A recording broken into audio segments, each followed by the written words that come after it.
Bismillahirrahmanirrahim. Assalamualaikum warahmatullahi wabarakatuh.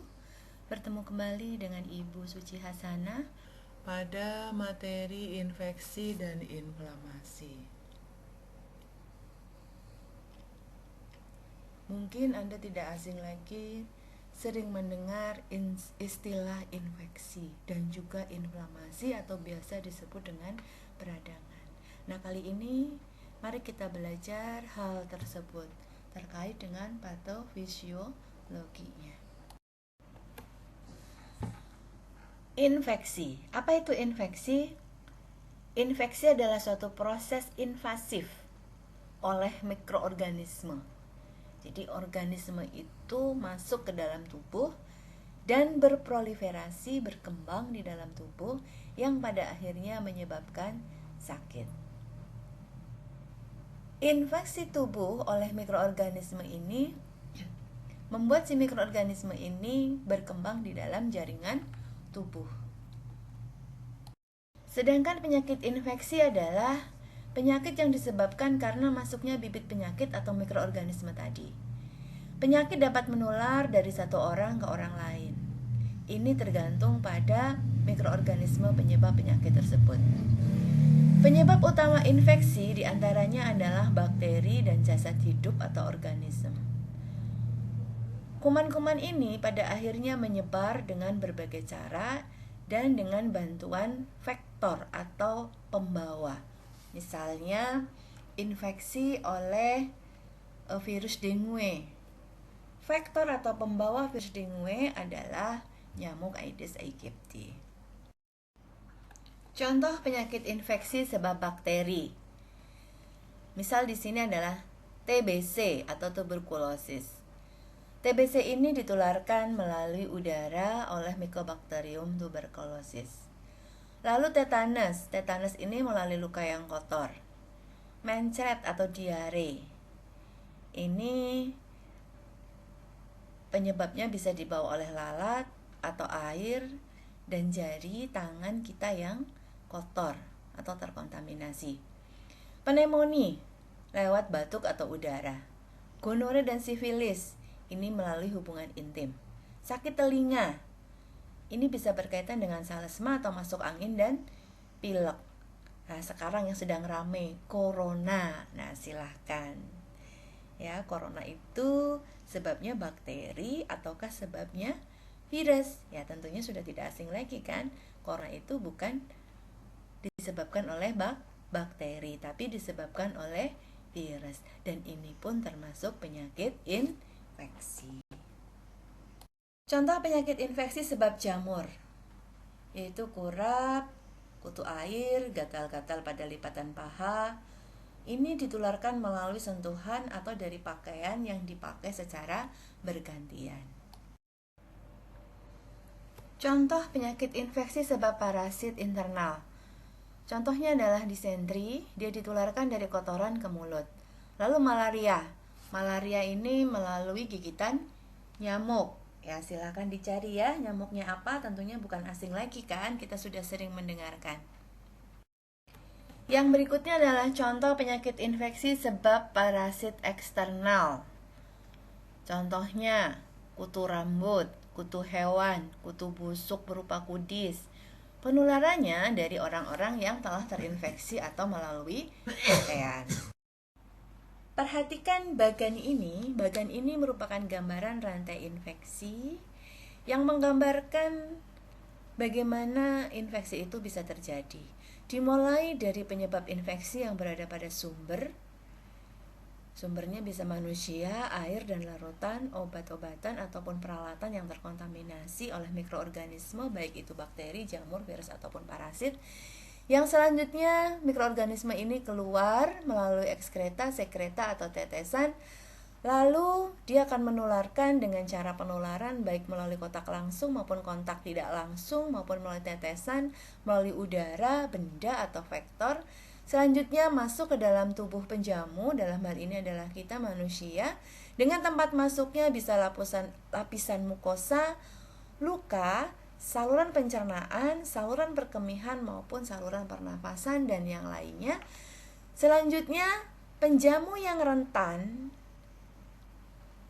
Misalnya kekebalan lemah, pasca bedah, mengalami luka bakar, penyakit kronis, usia yang muda ataupun tua, sehingga akhirnya penjamu yang rentan ini pada akhirnya akan mengalami sakit. Dan penjamu yang telah sakit ini melalui ekskreta, sekreta ataupun tetesan keringat misalnya pada akhirnya sebagai sumber mikroorganisme lagi yang selanjutnya bisa melakukan penularan. Dan seterusnya seperti itu. Agen infeksius atau mikroorganisme ini bisa terdiri dari flora residen atau penetap, disebut sebagai flora normal dalam tubuh. Mikroorganisme relatif stabil dan bisa ditemukan pada area tertentu. Sedangkan yang berikutnya adalah flora transient atau sementara. Mikroorganisme ini bersifat non-patogen atau potensial patogen. Selanjutnya adalah sumber. Sumber mikroorganisme bisa berupa manusia. Ini bisa ditemukan di kulit, saluran pernafasan, mulut, alat kelamin, misalnya vagina, dan juga kolon. Bisa juga sumbernya itu berasal dari lingkungan manusia, seperti dari makanan, air, feses, atau objek-objek tertentu yang telah terkontaminasi oleh mikroorganisme. Yang selanjutnya adalah pintu keluar atau portal of exit. Setelah mikroorganisme berada di dalam sumber, misalnya manusia, lalu mikroorganisme tersebut akan keluar melalui ekskreta, cairan yang dikeluarkan, maupun dari sekreta, cairan yang dikeluarkan tapi masih digunakan oleh tubuh. Selanjutnya, mikroorganisme yang telah keluar tadi, akhirnya dia akan melakukan penyebaran, penularan, yaitu dengan metode penyebaran langsung maupun penyebaran tak langsung. Penyebaran tak langsung bisa menggunakan melalui media maupun melalui vektor. Bisa juga penyebaran ini melalui transmisi udara, ya, seperti yang sedang ramai saat ini, yaitu COVID-19.